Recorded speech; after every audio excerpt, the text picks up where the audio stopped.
Nobody betrays you by accident. There's always a moment, even before it happens, where they made a choice. And they made that choice because they ran the numbers and decided you weren't going to cost them anything. Let's be real, you've been burned, not once, multiple times, by people you trusted completely. And after each one, you did the same thing. You told yourself it was a one-off, an exception, that the next person would be different. So you reset, opened back up, and got hit again from a slightly different angle. Look, I'm not here to make you cynical. I'm here to make you clear, because there's a massive difference between bitterness and strategy. One destroys you, the other protects you. And the framework I'm about to walk you through doesn't come from a self-help book or a weekend seminar. It comes from one of the coldest, most precise political philosophers who ever lived. And once you hear it, you can't unhear it. So let me ask you something, and don't rush past this. How many times have you done everything right and still lost? You were loyal, you were transparent, you communicated clearly, you gave people the benefit of the doubt over and over again.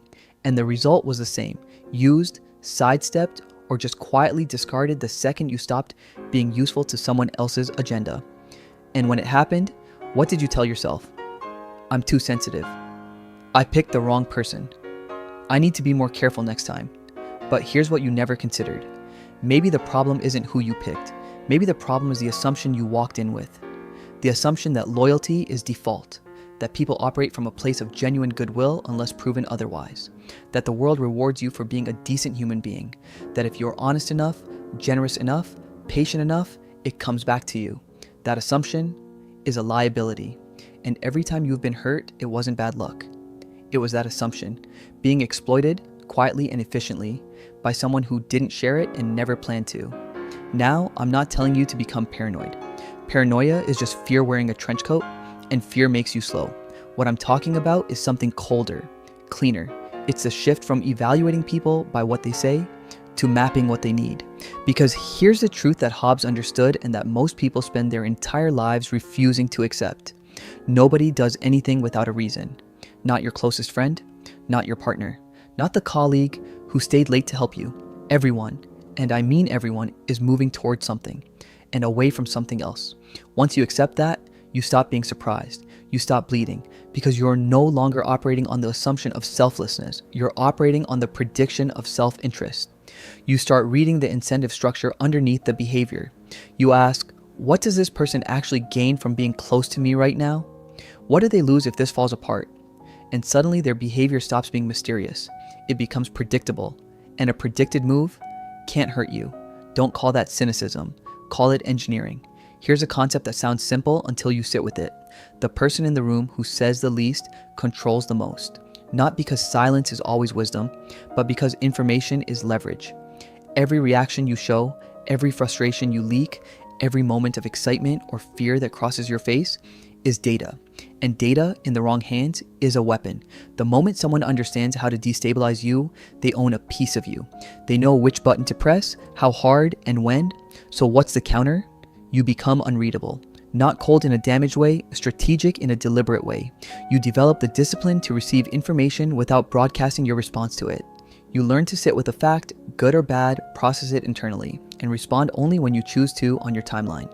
That's not suppression. Suppression is what happens when you stuff it down and it rots inside you until it explodes sideways in some conversation that had nothing to do with the original wound. This is something different. It's observation. It's the ability to watch a situation the way a chess player watches the board. Interested, fully engaged, but not reactive. Never reactive. Picture this. You walk into a high-stakes room. New environment, people you don't fully know yet. Tension in the air. The average person walks in scanning. Eyes darting, smile appearing too fast, body already asking the room for permission to exist in it. They laugh at things that aren't that funny. They agree before they've had time to think. Their posture says, please accept me. And the people in that room, they clock it immediately. Every single microsignal, the too eager handshake, the neck that tightens when someone challenges them, the slight flinch when a decision goes sideways. All of it gets filed away. Not consciously, necessarily, but filed, cataloged, stored for later use. Now flip it. You walk in and your face gives them nothing. Not hostility, nothing.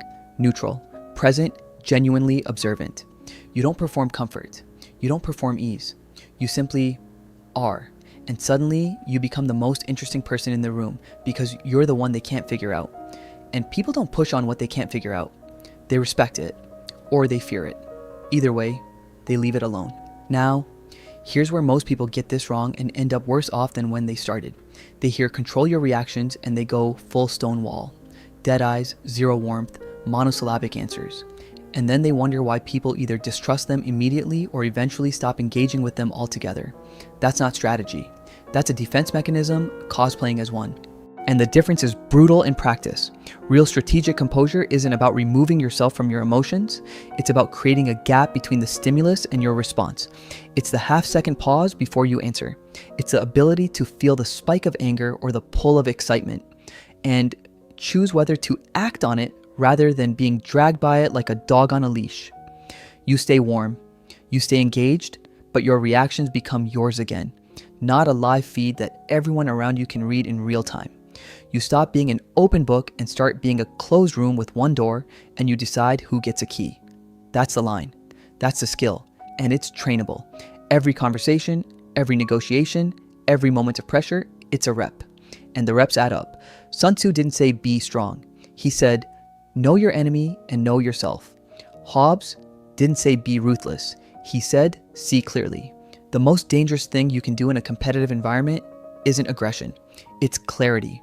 The ability to see the actual structure of what's happening, who wants what, who benefits from your confusion, who's friendly because they need something from you right now, and to move through all of it without your judgment being fogged up by what you wish were true. Because the version of reality you wish existed, that's your blind spot. And everyone around you who's paying attention already knows where it is. They've mapped it, they've tested it, some of them have been quietly using it for months. That's what we're building here. A mind that runs on reality instead of hope. Not because hope is worthless, but because hope aimed at people instead of outcomes is how you keep getting ambushed by the obvious. Here's what's going to happen once you start applying this. People will push harder, not because you become a threat, but because they'll sense on some level that their usual tools aren't landing the same way. The guilt trips won't hit as clean. The social pressure won't stick as long.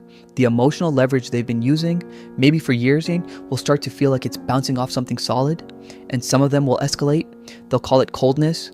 They'll frame your composure as arrogance. They'll say you've changed, like that's an accusation. Like becoming harder to manipulate is something you should apologize for. Let them. Because here's the thing, that reaction isn't evidence that you're wrong. It's evidence that you've removed yourself from their equation. You've made yourself harder to predict, harder to control, harder to use. And that discomfort they're expressing, that's the sound of an old dynamic that no longer works trying to reassert itself one last time. It's a gear that used to turn, grinding against nothing. You don't argue with it. You don't justify yourself.